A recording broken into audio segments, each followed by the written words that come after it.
Chapter 2 A Merry Christmas. Joe was the first to wake in the gray dawn of Christmas morning. No stockings hung at the fireplace, and for a moment she felt as much disappointed as she did long ago, when her little sock fell down because it was crammed so full of goodies. Then she remembered her mother's promise, and slipping her hand under her pillow, drew out a little crimson-covered book. She knew it very well, for it was the beautiful old story of the best life ever lived, and Joe felt that it was a true guidebook for any pilgrim going on a long journey. She woke Meg with a Merry Christmas and bade her see what was under her pillow.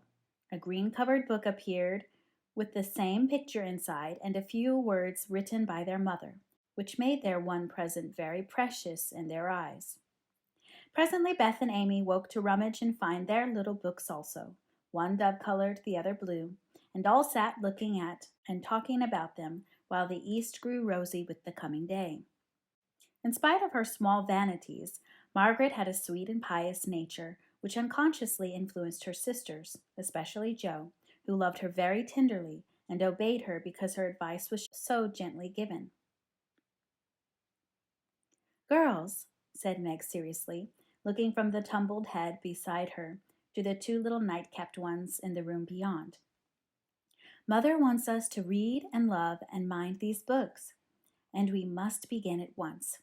We used to be faithful about it, but since Father went away and all this war trouble unsettled us, we have neglected many things. You can do as you please, but I shall keep my book on the table here and read a little every morning as soon as I wake, for I know it will do me good and help me through the day." Then she opened her new book and began to read. Jo put her arm round her and, leaning cheek to cheek, read also with the quiet expression so seldom seen on her restless face. "How good Meg is! Come, Amy, let's do as they do. I'll help you with the hard words, and they'll explain things if we don't understand," whispered Beth, very much impressed by the pretty books and her sister's example. "I'm glad mine is blue," said Amy, and when the rooms were very still while the pages were softly turned, and the winter sunshine crept in to touch the bright heads and serious faces with a Christmas greeting. "Where is Mother?" asked Meg as she and Jo ran down to thank her for their gifts half an hour later. "Goodness only knows. Some poor creature came a-beggin', and your ma went straight off to see what was needed. There never was such a woman for giving away victuals and drink, clothes and firin'," replied Hannah, who had lived with the family since Meg was born, and was considered by them all more as a friend than a servant. "She will be back soon, I think, so fry your cakes and have everything ready," said Meg, looking over the presents which were collected in a basket and kept under the sofa ready to be produced at the proper time. "Why, where is Amy's bottle of cologne?" she added, as the little flask did not appear. "She took it out a minute ago and went off with it to put a ribbon on it, or some such notion," replied Jo, dancing about the room to take the first stiffness off the new army slippers. "How nice my handkerchiefs look, don't they? Hannah washed and ironed them for me, and I marked them all myself," said Beth, looking proudly at the somewhat uneven letters which had cost her such labor.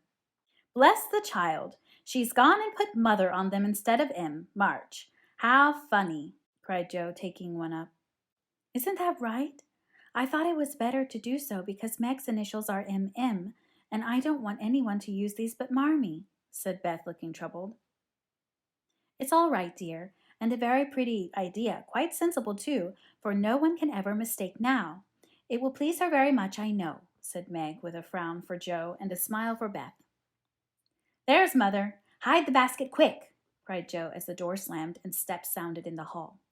Amy came in hastily and looked rather abashed when she saw her sisters all waiting for her. "Where have you been, and what are you hiding behind you?" asked Meg, surprised to see by her hood and cloak that lazy Amy had been out so early. "Don't laugh at me, Jo. I didn't mean anyone should know till the time came. I only meant to change the little bottle for a big one, and I gave all my money to get it, and I'm truly trying not to be selfish any more." As she spoke, Amy showed the handsome flask which replaced the cheap one, and looked so earnest and humble in her little effort to forget herself that Meg hugged her on the spot, and Jo pronounced her a trump, while Beth ran to the window and picked her finest rose to ornament the stately bottle. You see, I felt ashamed of my present after reading and talking about being good this morning, so I ran round the corner and changed it the minute I was up, and I'm so glad, for mine is the handsomest now. Another bang of the street door sent the basket under the sofa and the girls to the table eager for breakfast. Merry Christmas, Marmee! Many of them! Thank you for our books. We read some and mean to every day, they all cried in chorus. Merry Christmas, little daughters. I'm glad you began at once and hope you will keep on. But I want to say one word before we sit down. Not far away from here lies a poor woman with a little newborn baby. 6 children are huddled into one bed to keep from freezing, for they have no fire. There is nothing to eat over there, and the oldest boy came to tell me they were suffering hunger and cold. My girls, will you give them your breakfast as a Christmas present? They were all unusually hungry, having waited nearly an hour, and for a minute no one spoke. Only a minute, for Joe exclaimed impetuously, I'm so glad you came before we began. May I go and help carry the things to the poor little children? Asked Beth eagerly. I shall take the cream and the muffins, added Amy, heroically giving up the article she most liked. Meg was already covering the buckwheats and piling the bread into one big plate. I thought you'd do it, said Mrs. March, smiling as if satisfied. You shall all go and help me, and when we come back we will have bread and milk for breakfast and make it up at dinner time. They were soon ready, and the procession set out. Fortunately, it was early, and they went through back streets so few people saw them, and no one laughed at the queer party. A poor, bare, miserable room it was, with broken windows, no fire, ragged bedclothes, a sick mother, wailing baby, and a group of pale, hungry children cuddled under one old quilt, trying to keep warm. How the big eyes stared and the blue lips smiled as the girls went in. Eichmann Gott! It is good angels come to us, said the poor woman, crying for joy. Funny angels in hoods and mittens, said Joe, and set them to laughing. In a few minutes it really did seem as if kind spirits had been at work there. Hannah, who had carried wood, made a fire and stopped up the broken panes with old hats and their own cloak. Mrs. March gave the mother tea and gruel and comforted her with promises of help, while she dressed the little baby as tenderly as if it had been her own. The girls meantime spread the table, set the children round the fire, and fed them like so many hungry birds, laughing, talking, and trying to understand the funny broken English. Das ist gut, die Engelkinder, cried the poor things as they ate and warmed their purple hands at the comfortable blaze. The girls had never been called angel children before, and thought it very agreeable, especially Jo, who had been considered a Sancho ever since she was born. That was a very happy breakfast, though they didn't get any of it. And when they went away, leaving comfort behind, I think there were not in all the city 4 merrier people than the hungry little girls who gave away their breakfasts and contented themselves with bread and milk on Christmas morning. That's loving our neighbor better than ourselves, and I like it, said Meg, as they set out their presents while their mother was upstairs collecting clothes for the poor Hummels. Not a very splendid show, but there was a great deal of love done up in the few bundles, and the tall vase of red roses, white chrysanthemums, and trailing vines, which stood in the middle, gave quite an elegant air to the table. She's coming! Strike up, Beth! Open the door, Amy! 3 cheers for Marmee! Cried Jo, prancing about, while Meg went to conduct Mother to the seat of honor. Beth played her gayest march, Amy threw open the door, and Meg enacted escort with great dignity. Mrs. March was both surprised and touched, and smiled with her eyes full as she examined her presents and read the little notes which accompanied them. The slippers went on at once, a new handkerchief was slipped into her pocket, well scented with Amy's cologne. The rose was fastened in her bosom, and the nice gloves were pronounced a perfect fit. There was a good deal of laughing and kissing and explaining, in the simple, loving fashion which makes these home festivals so pleasant at the time, so sweet to remember long afterward, and then all fell to work. The morning charities and ceremonies took so much time that the rest of the day was devoted to preparations for the evening festivities. Being still too young to go often to the theater and not rich enough to afford any great outlay for private performances, the girls put their wits to work, and necessity being the mother of invention, made whatever they needed. Very clever were some of their productions: pasteboard guitars, antique lamps made of old-fashioned butter boats covered with silver paper, gorgeous robes of old cotton, glittering with tin spangles from a pickle factory, and armor covered with the same useful diamond-shaped bits left in sheets when the lids of preserved pots were cut off. The big chamber was the scene of many innocent revels. No gentlemen were admitted, so Jo played male parts to her heart's content and took immense satisfaction in a pair of russet leather boots given her by a friend who knew a lady who knew an actor. These boots, an old foil, and a slashed doublet once used by an artist for some picture, were Jo's chief treasures and appeared on all occasions. The smallness of the company made it necessary for the two principal actors to take several parts apiece, and they certainly deserved some credit for the hard work they did in learning 3 or 4 different parts, whisking in and out of various costumes, and managing the stage besides. It was excellent drill for their memories, a harmless amusement, and employed many hours which otherwise would have been idle, lonely, or spent in less profitable society. On Christmas night, a dozen girls piled onto the bed, which was the dress circle, and sat before the blue and yellow chintz curtains in a most flattering state of expectancy. There was a good deal of rustling and whispering behind the curtain, a trifle of lamp smoke, and an occasional giggle from Amy, who was apt to get hysterical in the excitement of the moment. Presently a bell sounded, the curtains flew apart, and the operatic tragedy began.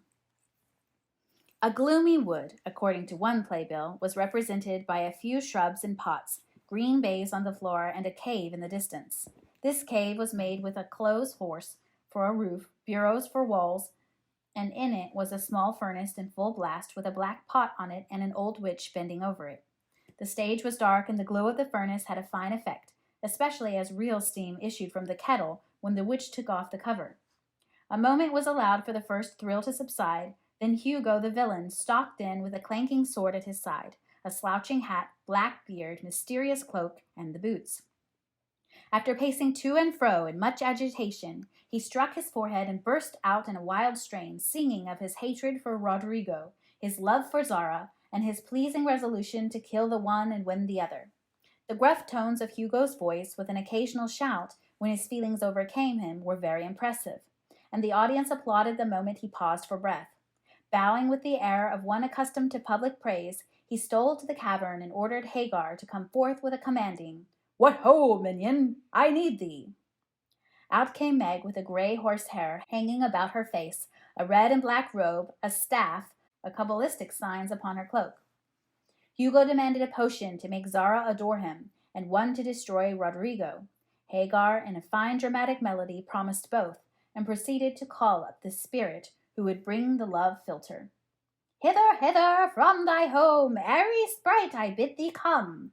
Born of roses, fed on dew, charms and potions canst thou brew. Bring me here with elfin speed the fragrant philtre which I need. Make it sweet and swift and strong. Spirit, answer now my song." A soft strain of music sounded, and then at the back of the cave appeared a little figure in cloudy white, with glittering wings, golden hair, and a garland of roses on its head. Waving a wand, it sang, "Hither I come from my airy home, afar in the silver moon. Take the magic spell and use it well, or its power will vanish soon." And dropping a small gilded bottle at the witch's feet, the spirit vanished. Another chant from Hagar produced another apparition, not a lovely one, for with a bang an ugly black imp appeared, and having croaked a reply, tossed a dark bottle at Hugo and disappeared with a mocking laugh.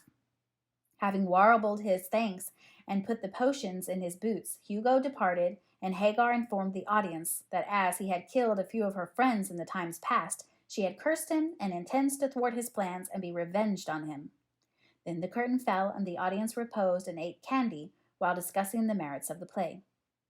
A good deal of hammering went on before the curtain rose again, but when it became evident what a masterpiece of stage carpentry had been got up, no one murmured at the delay. It was truly superb.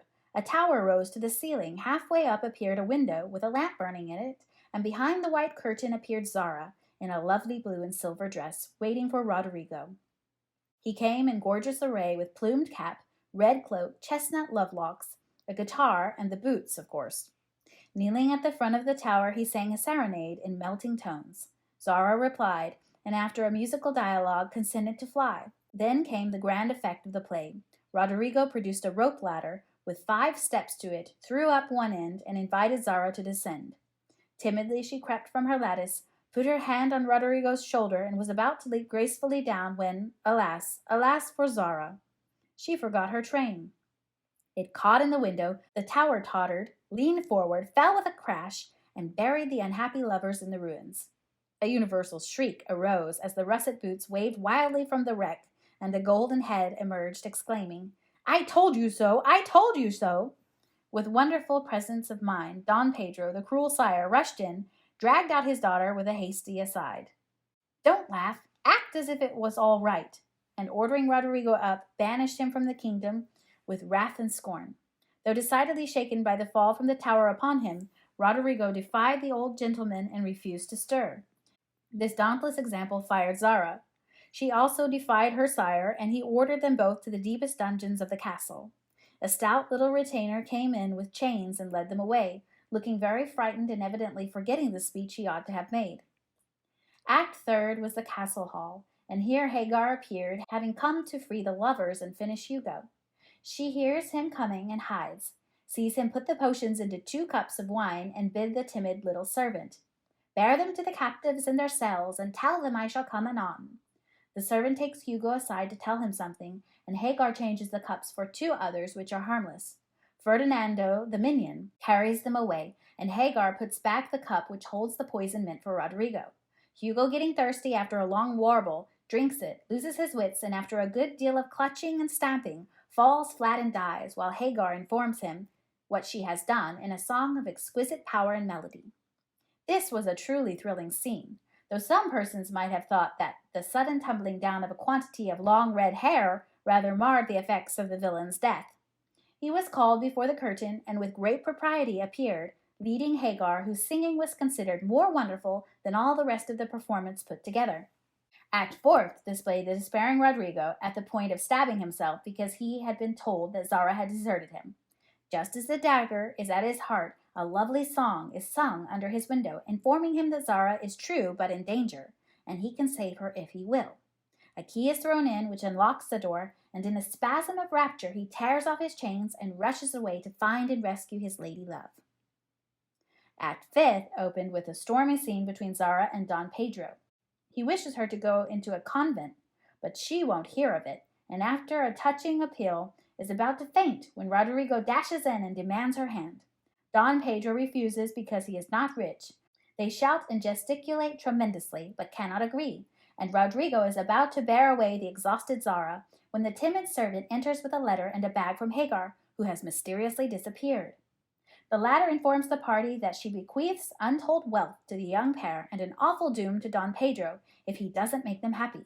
The bag is opened, and several quarts of tin money shower down upon the stage till it is quite glorified with the glitter. This entirely softens the stern sire. He consents without a murmur, all join in a joyful chorus, and the curtain falls upon the lovers kneeling to receive Don Pedro's blessing in attitudes of the most romantic grace.